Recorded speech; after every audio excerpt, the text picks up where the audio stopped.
205, 206, 207, 208. REED-BBS, BBS, Blackbird Sugar, Bachelor's in Boxing Studies, Televisión, Fred Sanford of the Fistic Arts.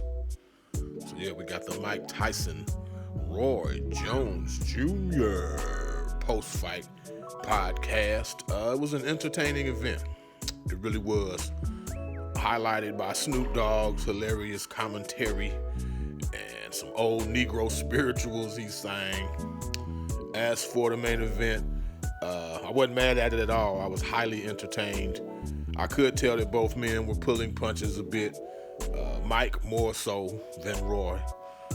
Early in the fight, Mike telegraphed his headshot so Roy could duck under them or get the hell out the way of them entirely. In the 7th round, Roy, he could have drilled the shit out of Mike with a left hook, but he ended up just touching Mike instead. Neither man, we saw a lot of videos, a lot of mitt work being done to hype this event up. Neither man really punched other than to the body with that level of intensity, that mitt work, that pad intensity. They didn't quite go to that extreme, but it was an entertaining fight, man. We got our money's worth. I got my money's worth for sure. Mike, he did his trademark side to side, head upper body movement type thing with the gloves all up, you know how Mike does.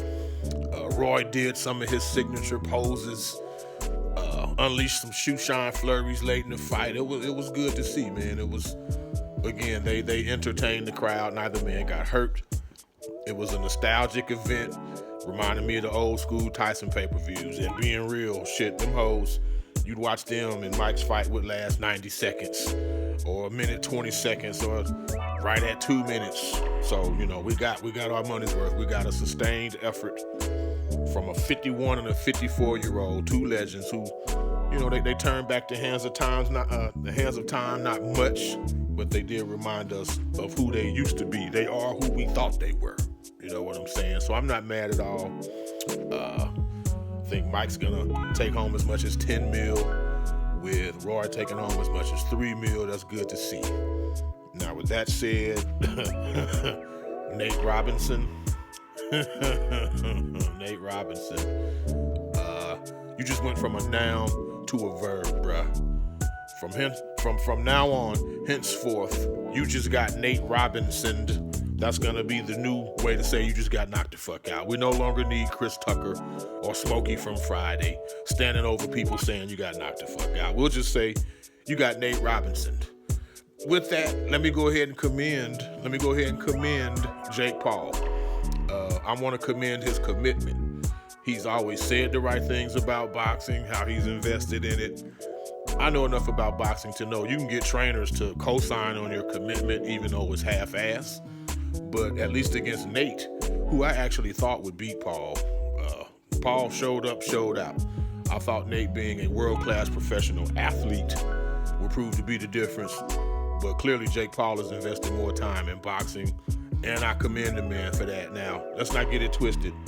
He will not and cannot ever beat a world-class boxer. But yeah, he beat a world-class athlete tonight. I can't take that from him. The lesson learned, the moral to the story is, Nate, you can't play boxing, bruh. You can play basketball, football, baseball. You can play this or that. You cannot play boxing. It's simple as. With that said, there's now hashtag NateRobinsonChallenge. I kind of partook in that.